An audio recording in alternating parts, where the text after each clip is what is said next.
पहिल्यांदा आपण बिझनेस काय करायचा हे फायनलाइज करू आणि फायनलाइज केल्याच्या नंतरच मग आपण रिझाईन. प्रॉफिट व्हायला तर साधारणतः मी 2-2.5 वर्षाचा कालावधी घेतला. ओके. एवढेच पेशन्स ठेवायचे. हे त्यांचं मॉड्यूल आहे की 1000 दिवस. बिझनेस मध्ये तुम्हाला 1 रुपया मिळू किंवा नाही मिळू किंवा तुमचा लॉस होऊ, पण तो बिझनेस तुम्ही मिनिमम 1000 दिवस चालवायचाच. म्हणजे तरुणांना सांगण्याचा उद्देश एवढाच आहे की तुमचं जर एखाद्या गोष्टीमध्ये जर सातत्य असेल तर तुम्ही काही पण अचीव करू शकता.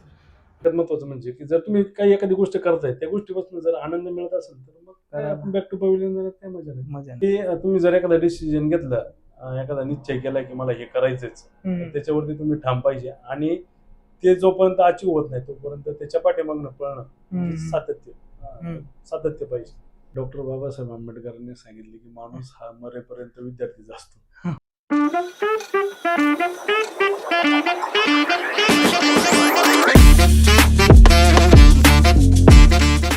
नमस्कार. तर आजची चर्चा आपली ही शेती आणि शेती रिलेटेड असलेले उद्योगधंदे याविषयी करणार आहोत. कारण असं म्हटलं जातं की भारत हा कृषी प्रधान देश आहे, पण आत्ताच्या काळामध्ये जर बघितलं तर शेती करणाऱ्यांची संख्या कमी आहे. पण एक बाजू तीही आहे आणि दुसऱ्या बाजूला बघितलं तर शेती रिलेटेड व्यवसाय करणाऱ्यांची संख्या आता वारंवार वाढत चालली आहे. त्याचंच एक उत्तम उदाहरण म्हणजे शेलपिंपळगाव मधील श्रावणी मुरघास हे एक खूप उत्तम उदाहरण आहे. तर श्रावणी सायलेसचे संस्थापक श्री मंगेश दौंडकर आज आपल्यासोबत आहेत. सर नमस्कार. नमस्कार. तर यांच्याबद्दल सांगायचं म्हटलं तर इथून चाकण MIDC जवळच आहे, त्याच्यामुळं इंडस्ट्रीमध्ये थोडे दिवस काम केलं, तिथला अनुभव घेतला. पण काही झालं तरी शेवटी गाव ते गावच, गावाकडचं शेतीचं शेवटी नाळ तुटत नाही. मग त्यांनी इंडस्ट्रीमध्ये थोडे दिवस एक्सपिरियन्स घेतला आणि स्वतःचा शेती रिलेटेड एक व्यवसाय चालू केला, तोच म्हणजे श्रावणी मुरघास. तर त्या रिलेटेड आज आपण गप्पा करणार आहोत. मग त्यांचा माल बाहेरच्या देशात सुद्धा एक्सपोर्ट होतो, तर ते कसं करतात, त्यांनी इथपर्यंत येण्यासाठी त्यांना काय कष्ट घ्यावे लागले याविषयी आपण आज चर्चा करणार आहोत. तर सर सुरुवातीला सांगा की तुम्ही जे म्हटलं की इंडस्ट्रीचा तुम्हाला एक्सपिरियन्स आहे, तर काय आहे म्हणजे इंडस्ट्रीमध्ये कोणत्या इंडस्ट्रीमध्ये काम केलं, काय केलं? मी साधारणतः स्टार्टिंगला ज्या वेळेला MBA पास आउट झाल्याच्या नंतर 2012ला मी MBA पास आउट झालो पुणे युनिव्हर्सिटीतनं. आणि त्याच्या प्रोजेक्ट करतानाच प्रोजेक्ट म्हणजे टेन्युअर 3 महिन्याचा होता, तर प्रोजेक्ट करतानाच मी महिंद्रामध्ये प्रोजेक्ट करत होतो. म्हणजे HRशी रिलेटेड मला प्रोजेक्ट करायचा होता. मी चॉईस करतानाच HR डिपार्टमेंट गेलो होतं. ओके. आणि चॉईसिंग HR असल्यामुळं मी प्रोजेक्टच महिंद्रामध्ये करत होतो. महिंद्रामध्ये प्रोजेक्ट रिक्रुटमेंट करत असताना तिथले जे म्हणजे मॅनेजर होते, सिनियर मॅनेजर होते, त्यांना म्हणजे माझा स्वभाव आणि माझी काम करण्याची पद्धत ही आवडल्यामुळं त्यांनी मला म्हणजे प्रोजेक्ट कम्प्लीट झाल्याच्या नंतरच सांगितलं होतं की ज्या वेळेला तुमचं लास्ट सेमिस्टर संपल त्यावेळेला आम्हाला एक कॉल करा आणि निश्चितच आम्ही महिंद्रामध्ये जॉईनिंग देऊ. आणि ठरल्याप्रमाणे मी सेमिस्टर कम्प्लीट केलं आणि कम्प्लीट केल्याच्या नंतर त्यांना एक कॉल केल्याच्या नंतर त्यांनी सांगितलं की तुम्ही इंटरव्ह्यूला या. इंटरव्ह्यूला गेल्याच्या नंतर त्यांनी सांगितलं की तुम्ही आम्हाला सांगा की जॉईन कधीपासून करताय. मी त्यांना सांगितलं की म्हणजे रिसेंट लगेचच सांगितलं त्यांना की नाही सर मी उद्यापासून म्हटलं तरी जॉईन करतो. आणि त्याच्यानंतर मी महिंद्रा लॉजिस्टिक्स जॉईन केली. जॉईन केल्याच्या नंतर इथं प्लॅन्टवरती गेली की जे निगुजे गावामध्ये 800 एकरमध्ये महिंद्राचा मोठा प्लॅन्ट आहे. तर त्या प्लॅन्टवरती जॉईन केल्याच्या नंतर मग त्यांना पण कामाची पद्धत एकदम आवडली आणि आवडल्याच्या नंतर मग मी 2012 ते 2016 असा 4 वर्षाचा टेन्युअर केला महिंद्रामध्ये.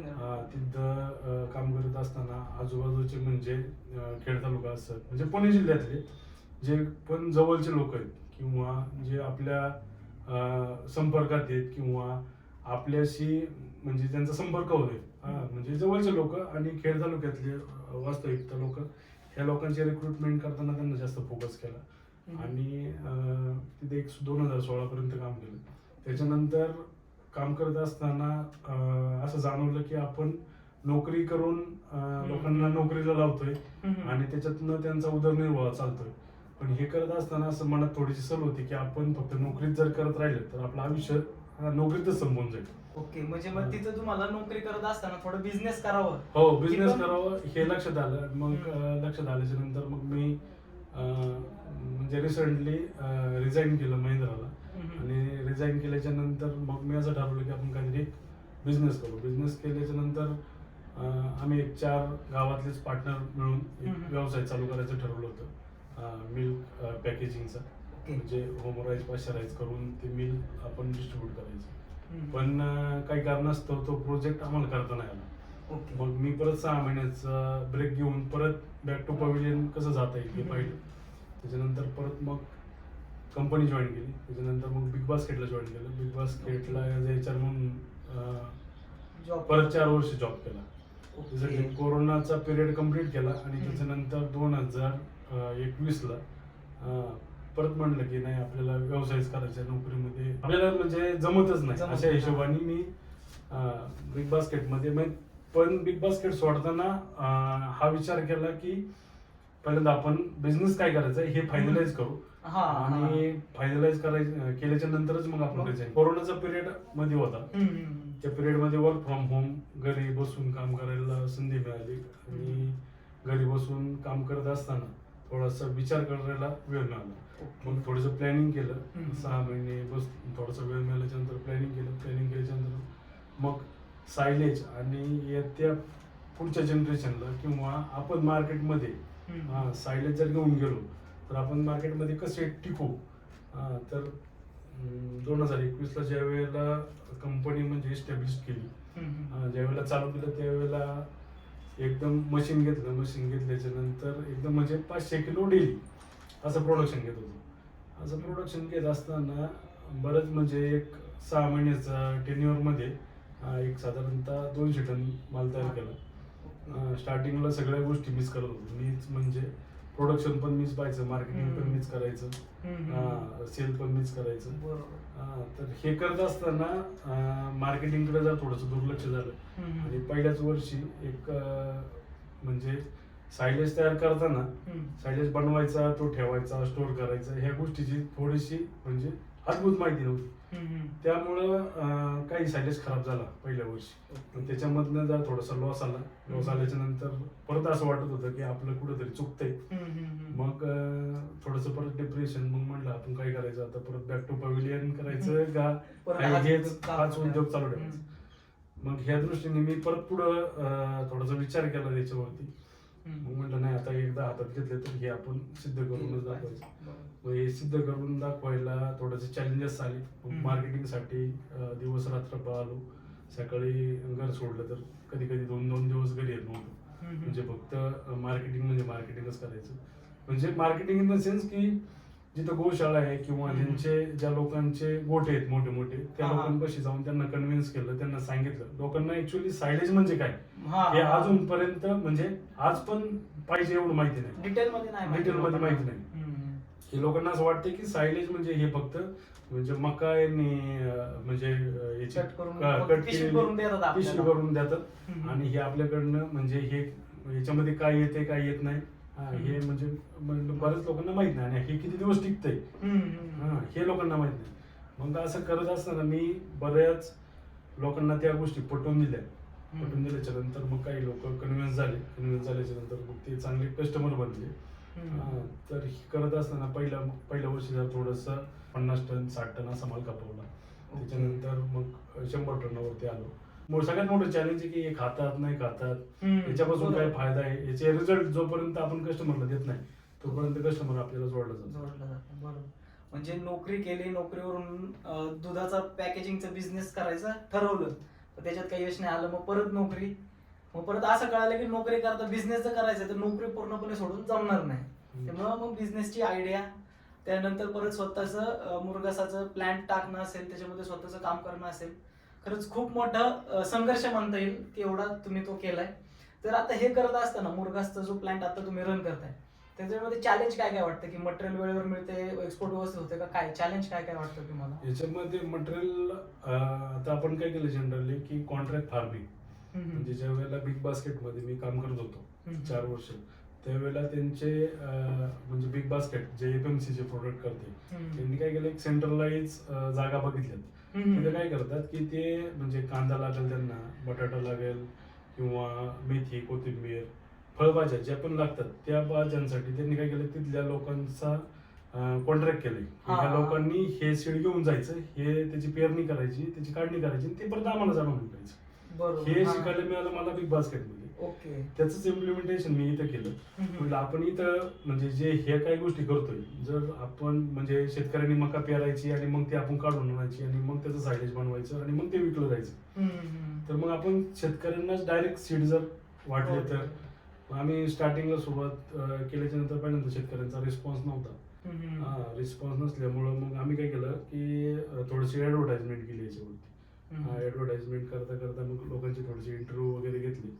ते थोडेसे म्हणजे सोशल मीडियावरती टाकले आणि मग ते लोकांना आता माहिती झाले. आता साधारणतः पर डे आपल्याला जे काय लागते 2-2.5 एकरची मका, तर हे 2-2.5 एकरच्या मकाचे शेतकरी हे पर डे आपल्याकडे येतात. आपण त्यांना सीड देतो. सीड दिल्याच्या नंतर 90 दिवस आपलं त्यांच्यावरती ऑब्झर्वेशन टाकतो आणि 90 दिवसाच्या नंतर मग आपण त्याची कटिंग करून घेऊन येतो. हा, तेच आता ती प्रोसेसच विचारणार आहे मी की तुम्ही म्हणजे शेतकऱ्यांना बी देण्यापासून शेतकरी पीक देतात, तर ही प्रोसेस काय काय आणि तुमचं ते जेव्हा शेती करतात त्याच्यामध्ये तुमचं काय काय योगदान राहतं? की जसं की तुम्ही म्हटलं की आपण पाहणी पण करायला जातो, 90 दिवसाचं काहीतरी पीक असतं ते, मग त्याच्यात पाहणी वगैरे तुम्ही करायला जाता. तर बी देण्यापासून ते त्यांच्या शेतातून पीक आणण्यापर्यंत आपण काय काय देतो त्यांना? श्रावणी सायलेज कडून काय काय जातं? आपल्याकडनं आपण त्यांना स्टार्टिंगला काय होतं, शेतकरी आपल्याकडे आल्याच्या नंतर आपण त्यांना सीड देतो. सीड दिल्याच्या नंतर जी काही मक्का आहे तर त्याचं प्लॅनिंग देतो. प्लॅनिंग इन द सेन्स की त्यांना रासायनिक खतं कोणती वापरायची, त्याच्यानंतर त्यांना फवारणीचे कोणते डोस घ्यायचे आणि तणनाशक काय वापरायचं. आता हे रासायनिक खतं आणि तणनाशक याचा खर्च शेतकरी करतात. आपण त्यांना फक्त सजेस्ट करतो आणि सीड त्यांना आपल्या मार्फत देतो. आणि 90 दिवस त्याच्यावरती ऑब्झर्वेशन इन द सेन्स असा असतो की आपल्याकडे 2-3 प्रकारच्या व्हरायटी आहेत म्हणजे सीडमध्ये. तर मग काही वेळेला असं होतं की ऍडव्हान्टेजचे लोक म्हणजे ऍडव्हान्टेज व्हरायटी आहे 756, डिकाल पेक आहे आणि हायटेक एक आहे. तर मग हे कंपनीचे लोक पण आपल्याकडे जोडले गेलेले आहेत आणि आपले पण लोक इथले जे असतात की आपण त्यांना थोडक्यात शेतकरी अधिकारी म्हणू शकतो की हे लोक येतात आणि हे फार्मवरती जाऊन व्हिजिट करतात. म्हणजे शेतकऱ्याला काय प्रॉब्लेम असेल, उगवणीमध्ये काय प्रॉब्लेम आला किंवा कीटकनाशक कोणतं घ्यायचंय किंवा तणनाशक कोणतं घ्यायचंय, तर त्यावेळेला आपले लोक तिथं जाऊन त्यांना सजेस्ट करतात की हे बरोबर. म्हणजे फक्त शेतकऱ्यांचं एवढंच काम राहतं की बी पण तुम्हीच देता, शेतकऱ्यांनी ते बी घेणे, लावणे आणि वेळोवेळी मार्गदर्शन आपल्याकडूनच त्यांना जातं. आपलेच अधिकारी जे काय असतील ते पाहणी वगैरे करतात. मग ते पीक कापणीसाठी कोण आपलीच माणसं असतात का काय? कापणीसाठी आपलीच लोक जातात. आपली लोक जातात आणि मग गेल्याच्या नंतर कापणी करतात. कापणी केल्याच्या नंतर त्याचं वेट होतं. वेट झाल्याच्या नंतर ते आपल्या कंपनीत माल येतो. म्हणजे वेट झाल्यानंतर जे काही वेट असेल ते वेटवरती त्यांना पेमेंट होत असेल, शेतकऱ्यांना पेमेंट वेटवरती. ओके. शेतकऱ्यांना म्हणजे शेतकऱ्यांना बेसिकली आपण हमी भाव दिलेला आहे. त्या हमी भाव म्हणजे आजपर्यंत म्हणजे कोणी देत नव्हता हमी भाव, पण आपण एक हमी भाव ठरवून दिलेला आहे शेतकऱ्यांना. जर शेतकरी सीड घेऊन गेला आणि त्याची मका म्हणजे मका आल्याच्या नंतर त्याला एक फिक्स रेट असतो. त्याच्यामुळे त्या फिक्स रेटमध्ये त्याचे नंतर जे काही बिलिंग वगैरे होतं ते फिक्स रेटमध्ये. म्हणजे त्याला मार्केट रेटचा काही फरक पडत नाही, म्हणजे काय फिक्स रेट तोच. हो. ओके. आणि आपण हे शेतकरी आपल्या पिंपळगाव पासून किती किलोमीटर रेडियस मध्ये घेऊ शकतो? म्हणजे शेतकऱ्यांची याची पिकं एक साधारणतः 30 ते 40 किलोमीटरच्या रेडियस मध्ये आपण सीडचं डिस्ट्रीब्युशन करतो. रिसेंटली काय होतं की जानेवारी डिसेंबरच्या नंतर म्हणजे सोयाबीनचं पीक निघाल्याच्या नंतर शेतकरी जास्त प्रमाणात मका करतात. तर हे मकाचं पीक जून पर्यंत चांगलं चालतं. म्हणजे जून पर्यंत लोक चांगले सीड वगैरे घेऊन जातात आणि त्याची पेरणी होती. पण रिसेंट जूनच्या नंतर असं होतं की पाऊस कळ्याची स्थिती असते आणि पाऊस कळ्यामध्ये म्हणजे पेरणी वगैरे ह्या मकाची होत नाही. ज्या वेळेला पाऊस काळामध्ये पेरणी होत नाही त्यावेळेला आपल्याकडे शॉर्टेज येतं. मग आपण काय करतो, ही शॉर्टेज भरून काढण्यासाठी याचा इम्पॅक्ट म्हणजे जून, जुलै आणि ऑगस्ट ह्या दिवसात पेरणी होत नाही, म्हणून याचा इम्पॅक्ट आपल्याला ऑगस्ट, सप्टेंबर आणि ऑक्टोबर मध्ये पडतो. मग आपण काय करतो, 3 महिने ज्या वेळेला आपल्याकडे मका नसतात त्यावेळेला मग आपण नगरला जाऊन तिकडे प्लॅन्ट लावतो 3 महिन्यासाठी. तिकडनंच चॉपिंग वगैरे होतं, शेतकऱ्यांच्या मका घेतात. कारण नगर साईडला थोडासा पाऊस कमी असतो जून, जुलै, ऑगस्टला आणि तिकडं लोक जनरली मका पेरतात. मग नगरला 3 महिने आपण तिकडे प्लॅन चालवतो. म्हणजे तिकडून नगर म्हणजे इथं जर ज्या क्षेत्रात पाऊस जास्त आहे हो तिकडची मका मिळत नाही म्हणून तुम्ही मग नगर कडून एक्सपोर्ट करता. बरोबर, ठीक. म्हणजे हे झालं सगळं तुमचं मका इथपर्यंत येते हे शेतकऱ्यांना. आता जे काय आहे प्रोसेसिंग तुमची इथं होते सगळे, ती प्रोसेसिंग कशी होते आणि माल तुमचा कुठपर्यंत एक्सपोर्ट होतो काय? जनरली ते मका आल्याच्या नंतर आपण त्याचं चॉपिंग करतो. चॉपिंग केल्याच्या नंतर त्याचं बॅक फिलिंग होतं. हा, हा. त्याच्यामध्ये जे काही ऑर्गॅनिक आपण केमिकल आहेत ते स्प्रे करतो आणि मग त्याच्यानंतर बॅक पॅकिंग वगैरे होते. आणि बॅग पॅकिंग झाल्याच्या नंतर आपल्याकडे साधारणतः 35 ते 40 दिवस ती बॅग स्टोअर मध्ये राहते स्टॉकला. आणि त्याच्यानंतर मग आपण त्याची विक्री करतो. आता विक्री करताना आपल्याकडं असं काही स्पेसिफिक एरिया नाही की आपण ह्याच एरियात केली पाहिजे किंवा असं. जनरली म्हणजे महाराष्ट्र असेल, महाराष्ट्रामध्ये सगळ्यात म्हणजे फ्लो जास्त आहे कोकण पट्ट्यामध्ये, इकडे मुंबई साईडला, की जिथं सिटी एरिया आणि सिटी एरिया पण म्हणजे गाई असतील म्हशी असतील त्यांना खाण्यासाठी क्षेत्र नाही. ओके. हा. तर हे लोक जास्त थोडंसं प्रेफर करतात. कोकणातले लोक की उन्हाळ्या दिवसात थोडंसं ड्राय जास्त असू देतात, त्याच्यामुळं ते लोक जास्त प्रेफर करतात. पण जनरली असं होतं की आता जानेवारीपर्यंत सुका चारा हा इकडं बीड, लातूर, उस्मानाबाद म्हणजे ह्या साईडला जास्त प्रमाणात असतो. इकडं नागपूरपर्यंत. आणि हा सुका चारा संपल्याच्या नंतर मग परत लोक सायलेज खरेदी करतात आणि सायलेज खरेदी करून ते खायला लागतात. हा, पण जनरली आपण हे म्हणजे सिजनेबल झालं, सिजनेबल नाही न करता आपल्याकडे काही गोशाळा असतील, काही कमर्शियल प्रोजेक्ट करणार आहेत की जे फक्त दूध वगैरे विक्री करतात. तर हे लोक आहेत की हे लोक आपल्या बरोबर म्हणजे 4 वर्ष झाले आपल्या बरोबरच आहेत. तर मग आपण महाराष्ट्र पण करतो, त्याच्याबरोबर गुजरात पण करतो, एमपीला पण आपले काही कस्टमर आहेत, त्याच्यानंतर राजस्थानला पण काही कस्टमर आहेत, इकडे गोव्यामध्ये पण काही कस्टमर आहेत, आणि इकडे कर्नाटकमध्ये पण काही कस्टमर आहेत. आणि हे करत असताना बरेच लोकांनी प्रोत्साहित केलं, तुम्ही सायलेज एक्सपोर्ट पण करू शकता आणि बाहेरच्या देशामध्ये त्याला म्हणजे चांगल्या मोठ्या प्रमाणात रिक्वायरमेंट आहे. म्हणजे जर ऑस्ट्रेलिया झालं, अमेरिका झालं, इकडं अरब कंट्रीचे, की इकडं म्हणजे पाण्याचं क्षेत्र कमी, ड्राय मॅटर जास्त येतात. त्या ड्राय मध्ये की तुम्हाला सायलेज तिथं तुम्ही चांगलं प्रेफर करू शकता. तर मग असं ज्यावेळेला मला माहिती मिळाली किंवा मी काही माहिती गुगलवरनं घेतली, तर त्यावेळेला मग मी चालू केलं. मग मी लायसन्स वगैरे सगळे काय घेतली आणि लायसन्स वगैरे घेतल्याच्या नंतर आपले एक डीलर आहेत की ते दुबईमध्ये बसतात. ओके.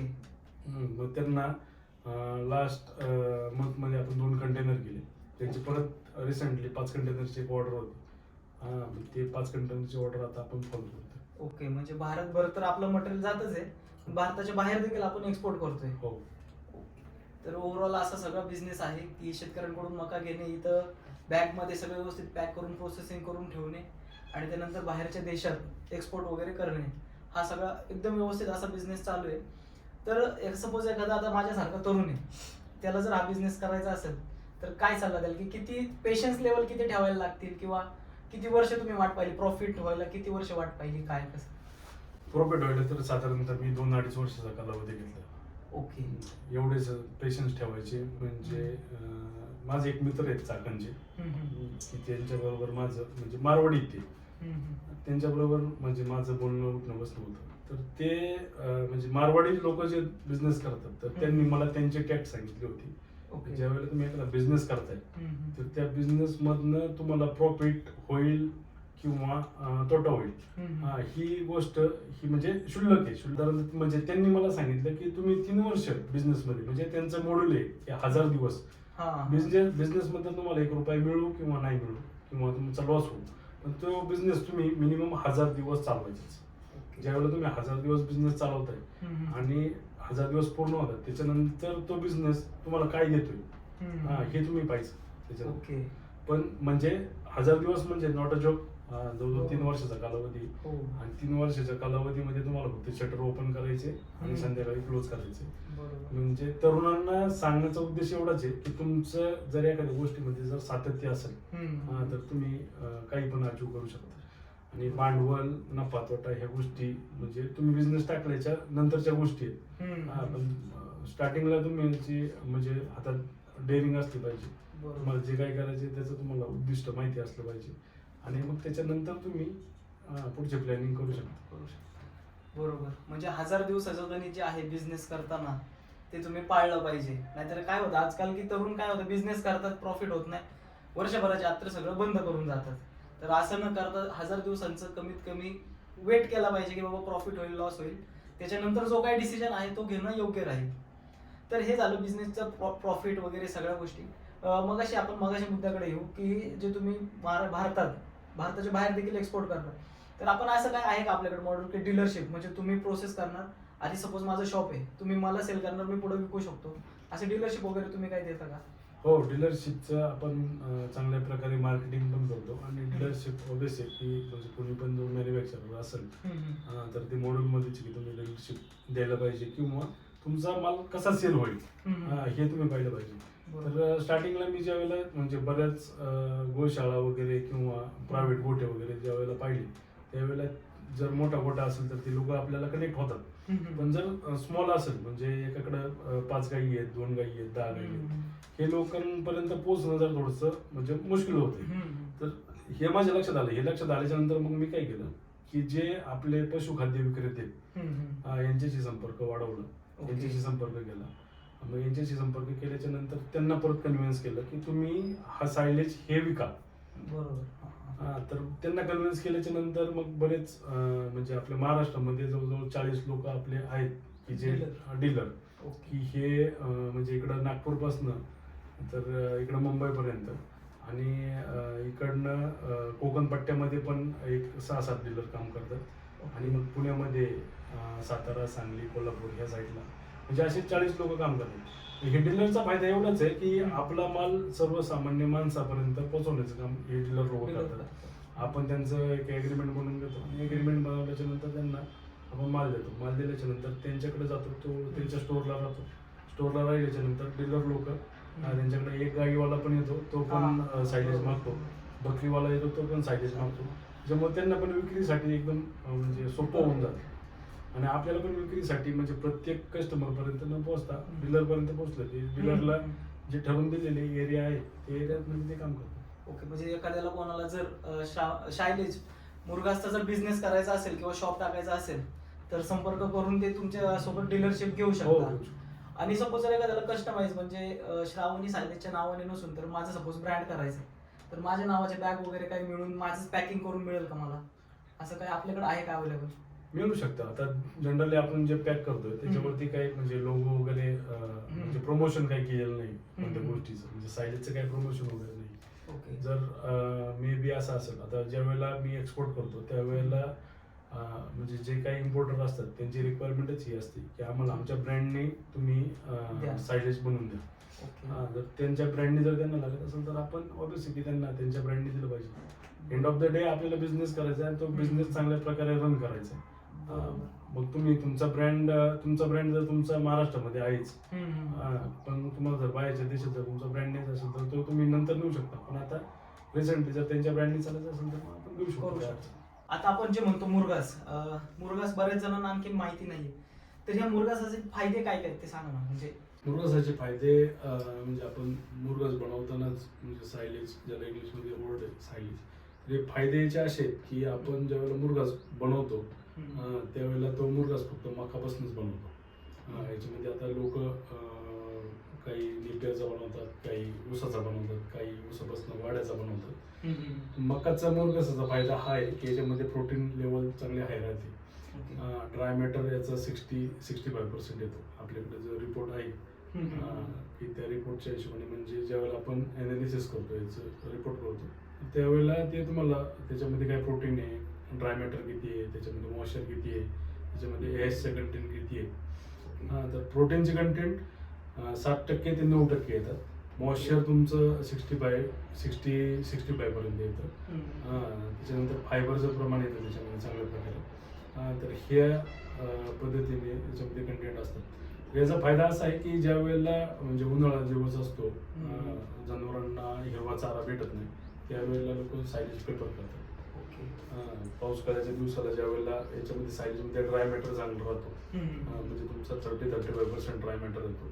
म्हणजे याच्यामधनं तुम्हाला म्हणजे याचं पशुपालकांचं एक गणित आहे की 60% हिरवा चारा पाहिजे, 40% तुमचा सुका चारा पाहिजे.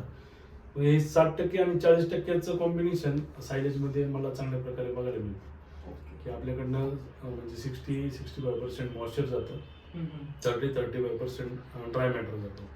ते फक्त म्हणजे बऱ्याच लोकांना मी प्रेफर करतो की सायलेज आणि नॉर्मल ड्रायसाठी कडबा कुट्टी किंवा तुमच्याकडे काही जर गहूभूस असेल एवढं जरी तुम्ही डाएट जरी गाईंना दिला तरी तो ओके.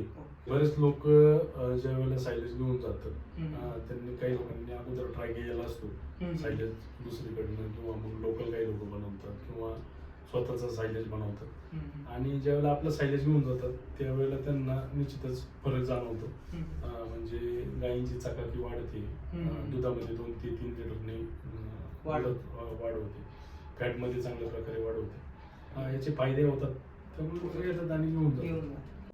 आता सपोज आपल्या इथून एखादा शेतकरी मुरघासाची बॅग घेऊन गेला तर आपल्याकडं किती किलोची बॅग अवेलेबल आहे आणि समोर शेतकऱ्यांना देताना शेतकरी जेव्हा जनावरांना देते तर ते कोणत्या कोणत्या पशूंना फायदेशीर आहे? आपल्याकडं साधारणतः आपण 50 किलो मध्येच बॅग बनवतो, जास्त हेवी पण नाही. म्हणजे 60 किलो पहिल्यांदा स्टार्टिंगला बनवायचं, 60 किलो 65 किलो. पण ज्यावेळेला आपण म्हणजे मी स्वतः कस्टमरकडे ज्यावेळेला व्हिजिटला जातो त्यावेळेला तिथल्या कामगारांची परिस्थिती पाहता काम बोट फार्मवरती किंवा फार्मवरती साधारणतः 1 ते 2 कामगार काम करत असतात. तर त्यांना ते 60 किलो 70 किलो उचलायला जर थोडंसं जास्त हेवी होतं आणि ते उचलून न्यायचं, गाई पुढं टाकायचा. तर हा ताप माझ्या लक्षात आला त्याच वेळेला, म्हणजे 2 वर्षापूर्वीच. मग मी काय केलं, 50 याच्यामध्ये कमी कसं करता येईल. तर मग मी 50-50 किलोच्या बॅग बनवायला सुरुवात केली आणि 50 किलोच्या बॅगमध्ये असं होतं की 2 माणसं असतील तर एक माणसाच्या खांद्यावरती दिल्याच्या नंतर तो पशूंना सायलेज देऊ शकतो.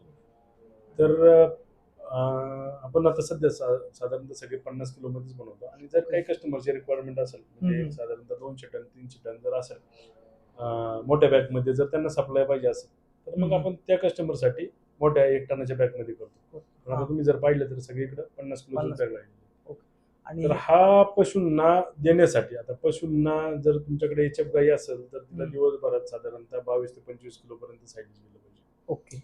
जर तिची म्हणजे गाई चांगल्या प्रकारे दूध देत असेल, म्हणजे एक साधारणतः 18 ते 22 लिटरची गाई असेल तर तिला साधारणतः 25 किलो पर्यंत, म्हणजे सकाळी 11 ते 15 किलो आणि संध्याकाळी 11 ते 15 किलो अशा याच्यात गेलं पाहिजे. त्याच्यानंतर जर तुमचे गिर म्हणजे देशी गाई असेल, गिर, थारपारकर, कपिला ह्या गाई असतील तर यांना एक 7 ते 8 किलो पर्यंत गेलं पाहिजे. म्हणजे एका टायमिंगला 7 ते 8 किलो, म्हणजे 2 टायमिंग मिळून 15 ते 18 किलो पर्यंत गेलं पाहिजे. आता हे सगळं डिपेंड करते की गाईच्या वेटवरती, गाईचं वेट, त्याचं कॅल्क्युलेशन आणि आपलं सायलेज याचं कॅल्क्युलेशन ह्या गोष्टींवरती डिपेंड करते. मग तुम्ही बाकीचं परत एक्स्ट्रा प्रोटीन काय देताय, म्हणजे कॅटल फीडमध्ये गोळी पेंड असेल, सरकी पेंड असेल तर हे किती देत आहे हे पण डिपेंड करतं. ओके. म्हशी असतील तर म्हशींना एक साधारणतः 12 ते 15 किलो, म्हणजे सकाळी संध्याकाळी 12 ते 15 किलो मध्ये गेलं पाहिजे. आणि यांचे बच्चे असतील म्हणजे बारीक बारीक हे असतील, म्हणजे म्हशीचे पारडो असेल, वासरू असेल गाईचं, तर एक यांना साधारणतः 2 ते 5 किलो मध्ये गेलं पाहिजे. हे सायलेजचे फायदे म्हणजे हे गेलं पाहिजे इन द सेन्स की याच्यामधनं तुम्हाला जे काही प्रोटीन आहे, फायबर आहे, तुमचं कॅल्शियम आहे, हे प्रमाण चांगलं राहतं, गाईंच्या तब्येती चांगल्या राहतात. आणि मेजर प्रॉब्लेम बऱ्याचशा पशुपालकांना हा येतो की ह्या गाई म्हणजे एकदा आणली ती गाई दूध देते आणि दूध दिल्याच्या नंतर ती गाई परत प्रेग्नन्सी पकडते. का पकडत नाही तर बरेच पशुपालकांचा मी स्टडी केला तर बरेच लोक ऊसाचं वाढ किंवा जास्त ड्राय किंवा आपलं म्हणजे घरचा आहार देतात, घरचा इन द सेन्स की शेतातला आहार देतात. त्याच्यामुळं एकदा गाई आल्याच्या नंतर एकदा खाली होते गाई, दूध पण देते, पण नंतर ज्या वेळेला परत प्रेग्नेंट करायला जातात तिला तर ती प्रेग्नन्सी पकडत नाही. तर हा प्रॉब्लेम एचएफ गाईंमध्ये म्हणजे मोठ्या प्रमाणात आहे. त्याचबरोबर तो गिरमध्ये पण आलाय, आता सायवालमध्ये पण आलाय तारपार. याचं कारणच हे की जर तुमचं म्हणजे पशूंना जर संतुलित आहार नसेल, जर तुमचा आहार जर संतुलित नसेल ना तर त्या गाई परत प्रेग्नन्सी पकडायला त्रास देतात. ऊस जर चारला, ऊस असेल किंवा वाडा असेल तर बरेचशा म्हणजे गायींना प्रॉब्लेम येतो. गायींच्या तब्येती जर चांगल्या असतील तर त्या गायी प्रेग्नन्सी पकडतात, आणि जर त्यांच्या तब्येती चांगल्या करायच्या असेल तर त्यांना चांगला आहार दिला पाहिजे. चांगला आहार तुमचा कशातला जाईल तर मग सायलेज हा बेस्ट पर्याय आहे. मला तर वाटतं, मला वाटतं म्हणण्यापेक्षा की लोकांचाच फीडबॅक येतो की सर सायलेज चालू केलं आणि त्याच्यानंतर गाई प्रेग्नेंट झाल्या, पण याच्या अगोदर होत नव्हत्या. बऱ्याचशा लोकांना मी स्वतः सजेस्ट करतो किंवा बरेचसे गोश सेवा करणारे लोक पण असे की त्यांना त्या गायींपासून काही प्रॉफिट नकोय, हा मग त्यांनी थोडंसं दूध दिलं आणि ते मग घरी दूध वापरलं गेलं किंवा फक्त आवड आहे म्हणून गाई सांभाळतोय. असे बरेच लोक आहेत की बरोबर. आपल्याला गोसंवर्धन किंवा गोपालन करायचंय म्हणून लोक गाई किंवा गाईंचं फक्त शेणच पाहिजे म्हणतात किंवा गाईंचं गोमूत्रच पाहिजे. हा सर मी गोमूत्रासाठीच गाई घेतली, बरोबर. मला फक्त गोमूत्रच पाहिजे तिचं. हम्म. किंवा काही लोक दूध पण मिळालं पाहिजे, काही लोकांना फक्त संगोपन करायचंय त्याच्यासाठी पण असतात. मग ह्या अशा लोकांकडे मी स्वतः त्यांना कन्व्हिन्स करतो किंवा स्वतः एकदा व्हिजिट करतो आणि व्हिजिट केल्याच्या नंतर लक्षात येतं की ह्या गायीमध्ये काय त्रुटी आहेत, हिला अजून काय कोणतं काही काही गोष्टी दिल्या पाहिजेत. बरोबर. तर मग त्यांना ज्यावेळेला आपण सजेस्ट करतो त्यावेळेला ऑब्वियसली की त्यांना 8 दिवसात 15 दिवसाचा रिझल्ट येतात. बरोबर. एच एफ गायची तर रिझल्ट म्हणजे सायलेजसाठी म्हणजे 2 दिवस जास्त होतं. म्हणजे जर सकाळी तुम्ही सायलेज खायला घातलं म्हणजे तुम्ही जर ड्राय गाई खायला घालत असाल किंवा ऊसवाडं खायला घालत असाल आणि ते बंद करता जरी एक टायमिंगला जर सायलेज खायला घातलं तर संध्याकाळी तिचं दुधाचं प्रमाण वाढलेलं असतं. ओके, म्हणजे एका दिवसामध्ये तुम्हाला रिझल्ट, एक हो, किंवा 2 दिवसामध्ये म्हणजे लगेच रिझल्ट पण तुम्हाला येतात. दिसू शकतो. आणि जर चांगलं जर नाही रुटीन वरती जर चालत असेल तर त्या गाई म्हणजे त्या पशुपालकांच्या गाई पण एकदम दिसायला पण बेस्ट. आता बिझनेस म्हटलं की शिक्षण वगैरे सगळ्या गोष्टी आल्या. कंटिन्यू शिकत राहणं, तर माणसं असं म्हणतात की शिक्षण हे आयुष्यभर पुरतं. तर आता पण जेव्हा तुम्ही एवढा मोठा बिझनेस रन करताय, तर आणखीन काही नवीन ट्रेनिंग वगैरे घेण्यासाठी तुम्ही आणखीन पुढे शिक्षण वगैरे चालू आहे का काय ट्रेनिंग? डॉक्टर बाबासाहेब आंबेडकरांनी सांगितले की माणूस हा मरेपर्यंत विद्यार्थीच असतो. हो. त्या अनुषंगाने म्हणजे बिझनेस करत असताना जो कोणी उद्योजक आहे किंवा बिझनेसमॅन आहे तर त्याला म्हणजे शिकणं, नवीन नवीन गोष्टी असतात ह्या शिकावंच लागतात. ज्यावेळेला आपण स्टार्टिंग केलं होतं त्यावेळेला आपण फक्त म्हणजे मार्केटिंग करायचो तर ते फक्त व्हॉट्सअप मार्केटिंग आणि फेसबुक मार्केटिंग होतं. त्याच्यानंतर काही सेमिनार होते, ते सेमिनार अटेंड केले. त्याच्यानंतर मार्केटिंग कसं करायचं, तुमच्या प्रोडक्टचं प्रमोशन कसं करायचं, ह्या गोष्टी म्हणजे सेमिनार मधनं काही गोष्टी शिकायला मिळाल्या. ओके. आणि बरेचशा वेळेला असं होतं की पुण्यामध्ये म्हणा किंवा दिल्लीला म्हणा एक्झिबिशन असतात, त्या एक्झिबिशन मधनं पण बऱ्याचशा गोष्टी शिकायला मिळतात. ते एक्झिबिशन अटेंड करायला लागतात. ओके. त्याच्यात नवीन नवीन जे काही गोष्टी आहेत मार्केटमध्ये येणाऱ्या, तुमच्या जर मशिनरीमध्ये जर तुम्हाला चेंजेस करायचे तर नवीन मशिनरी लावल्या तर त्या कोणत्या लावायच्या, कशा लावायच्या, मार्केटिंग करताना तुम्ही कोणतं मार्केट कॅप्चर करायचं, रॉ मटेरियल आणताना तुम्ही रॉ मटेरियल कोणतं पाहिजे. म्हणजे बिझनेस अशी गोष्ट आहे की तुम्हाला प्रत्येक दिवशी म्हणजे उठल्याच्या नंतर नवीन काहीतरी चॅलेंज असतं आणि ते चॅलेंज फेस करायची ताकद तुमच्यात पाहिजे. ते जर चॅलेंज तुम्ही फेस करायला घेतलं तर तुम्हाला नवीन नवीन गोष्टी शिकायला मिळतात. बरोबर.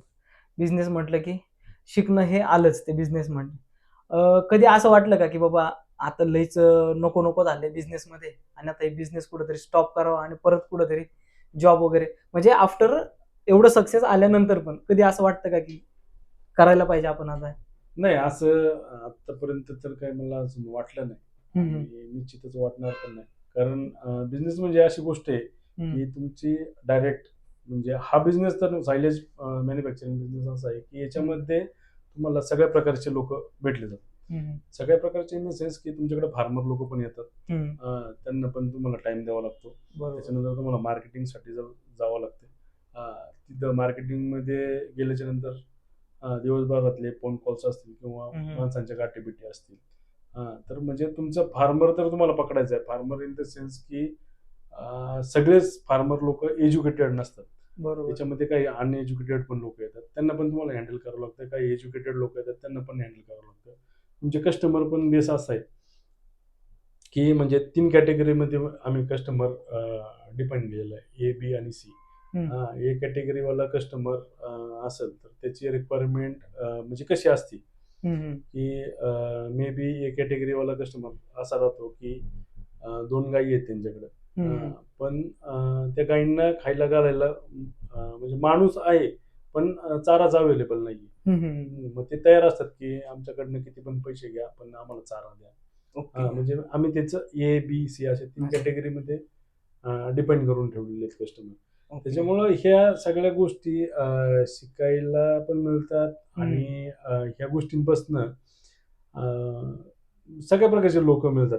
दिवसभरात. बरोबर. म्हणजे दिवसभरात इन द सेन्स की बिझनेस जर करत असाल तुम्ही, हम्म. तर तुम्हाला सगळ्या गोष्टी फेस करायच्या आणि फेस करता करता तुम्हाला त्या गोष्टीपासून जर आनंद मिळत असेल, बरोबर. सगळ्यात महत्वाचं म्हणजे की जर तुम्ही काही एखादी गोष्ट करताय त्या गोष्टीपासून जर आनंद मिळत असेल तर मग काय आपण बॅक टू पवेलियन जाण्यात काय मजा नाही. मजा नाही. बरोबर. म्हणजे जर तुम्ही ठरवलं की आपल्याला बिझनेस करायचा, पण ते बिझनेस का करायचा आहे आणि जर त्याच्यापासून जर तुम्हाला म्हणजे नोकरी करायची, नोकरी करत असताना जर तुम्हाला नोकरीत मजा वाटत असेल, मजा इन द सेन्स की जर तुम्ही काम करताय त्या कामात जर मजा असेल तर तुम्ही ऑब्विसली की तुम्हाला पैसे म्हणजे XYZ किती पण मिळो किंवा काही कमी मिळो जास्त मिळो.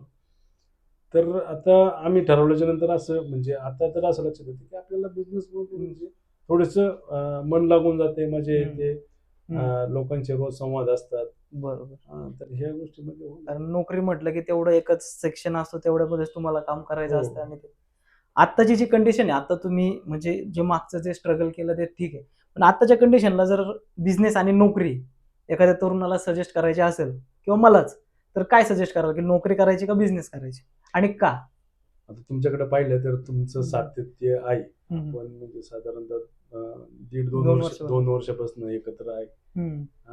तुमचं फॉलोअप आणि तुमचं भेटणं, हम्म. ह्या गोष्टीवरनं तुमच्या लक्षात येतं की तुम्ही बिझनेस मध्ये किती काम करसाल किंवा बिझनेस जर तुम्ही एकदा रन करत असाल तर तुम्ही कुठपर्यंत पोहोचाल. हम्म.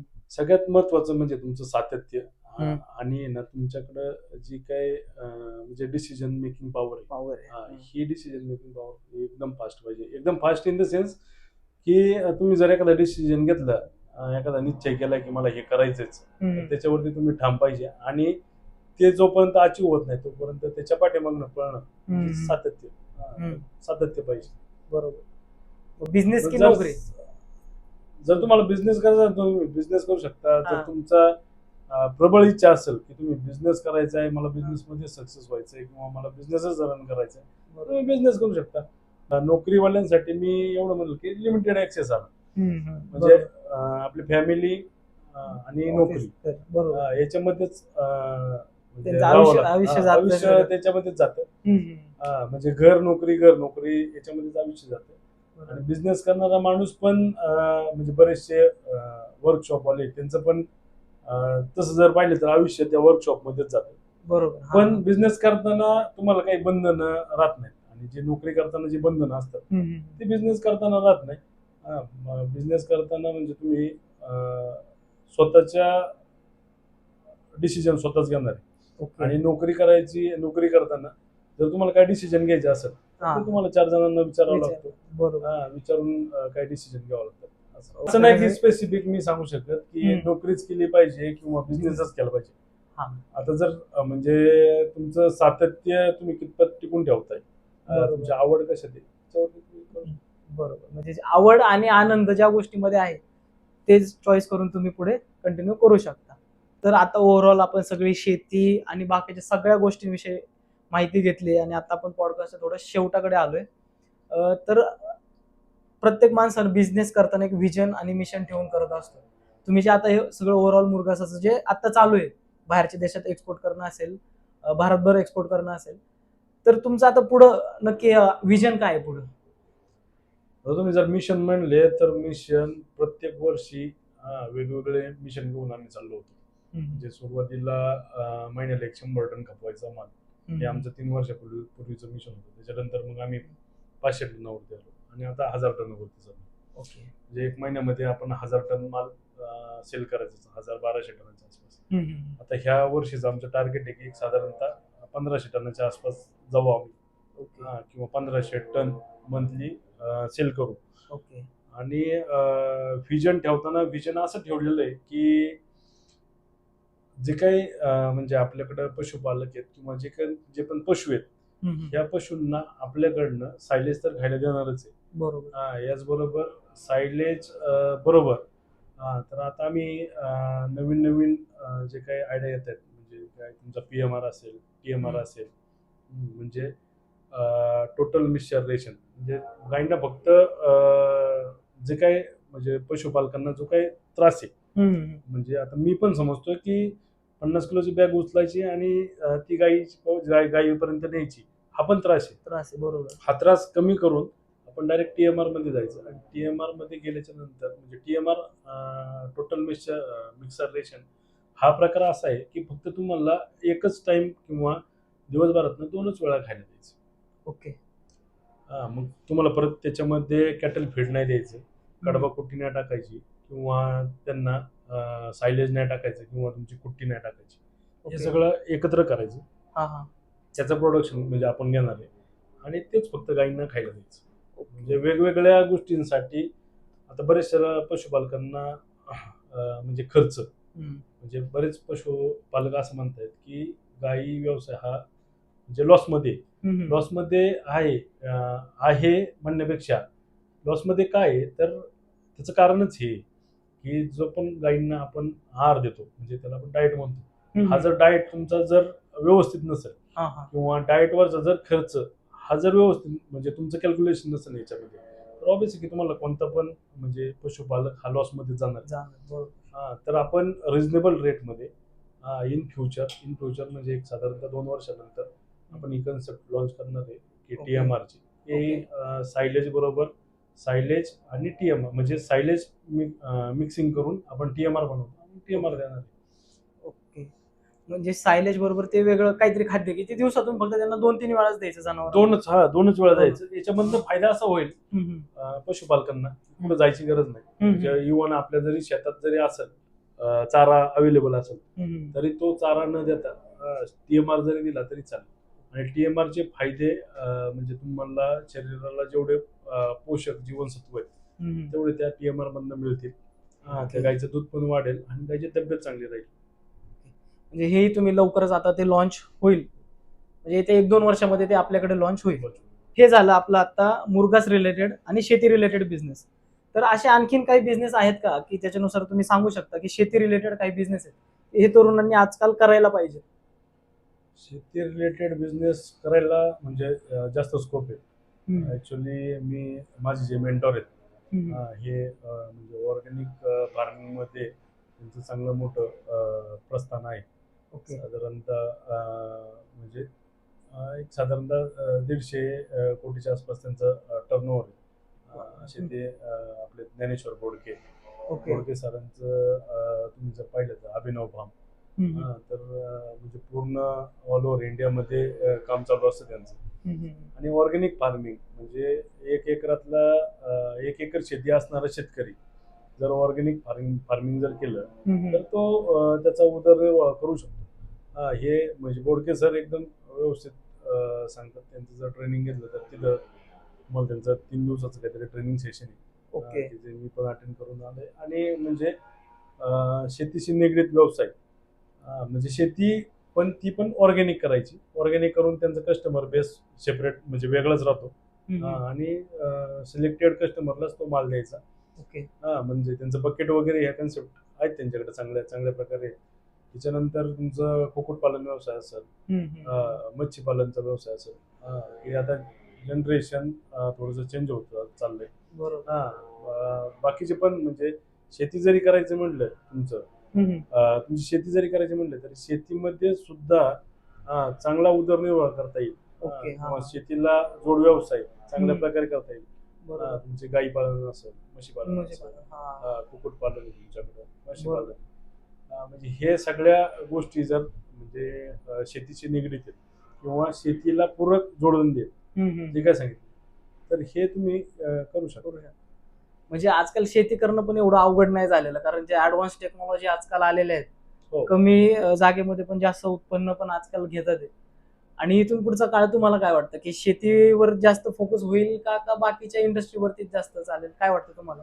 शेतीला म्हणजे इन द सेन्स की शेतीला मार्केट येईल का असं काय वाटतं? शेतीला मार्केट येईल का म्हणण्यापेक्षा जर शेतकरी राज्यात जर नाही जागला बाकीचं मार्केट काही जरी केलं बरोबर तर त्याचं म्हणजे शेवट हा म्हणजे अन्न वाचूनच राहणार.